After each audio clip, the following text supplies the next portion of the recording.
Army Specialist Adam CASTAGNA was evacuated to Germany 2 weeks after being badly wounded by a roadside bomb in Afghanistan. The 37-year-old, whom fellow soldiers call Pops, was in tough shape when his family first saw him after rushing in from New Jersey. He was on life support, he had internal bleeding, and I'll be honest with you, we weren't sure if he was going to make it. But CASTAGNA did make it all the way back to the U.S. with the help of an Air National Guard CCAT, a critical care air transport team, whose office is in the sky. And we're, from the CCAT standpoint, converting it, or at least a small part of that aircraft, to a flying intensive care unit. The medical evacuation mission starts here at Bagram Airfield in Afghanistan, where the war's wounded are brought. In many cases, initial care on the battlefield saved their lives. They've done everything exactly right here. They just need to get home, closer to their family, closer to their loved ones, to do their rehab. The wounded troops who leave the hospital here at Bagram do not head straight home to the U.S. They have to be stabilized first, so military jets fly them to Germany. In a nighttime rainstorm, the patients arrive for the first leg home. Brought on board the massive military transport plane in a carefully choreographed procession, where CCAT members try to make them comfortable for the trip to RAMSTEIN Air Base Landing checklist complete. and the next step in their care.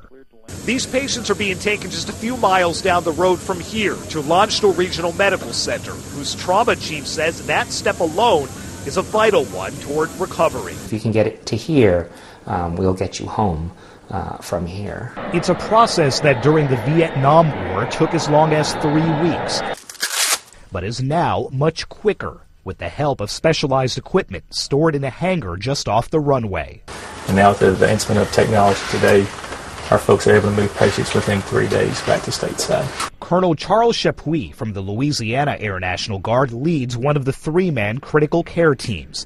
On a plane full of wounded troops, he's in charge of 3. 2 of them are IED blast victims, and the other is a medical problem that requires some specialized treatment back in the United States. And so nothing terribly unusual. They're very stable, and which is good, and we'll deliver them as such. At least that's our intention. Pops CASTAGNA is one of them, getting lots of attention from the CCAT and his little brother.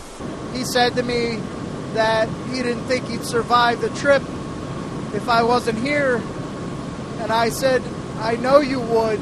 I'm just making it easier.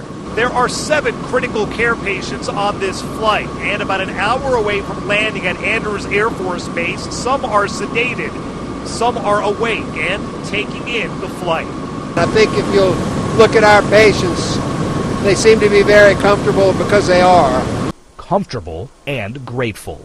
He's surrounded by super soldiers that are professional, they know their job, and that basically he's their mission. There's hardly any words to describe it, is what he said. After an 8-hour flight, the trip ends in Maryland, with a shorter one awaiting to military hospitals in the Washington, D.C. suburbs. The critical care patients are the first off. It's not a trip home to New Jersey just yet, but it is one step closer. Sagar, Meghani, Associated Press.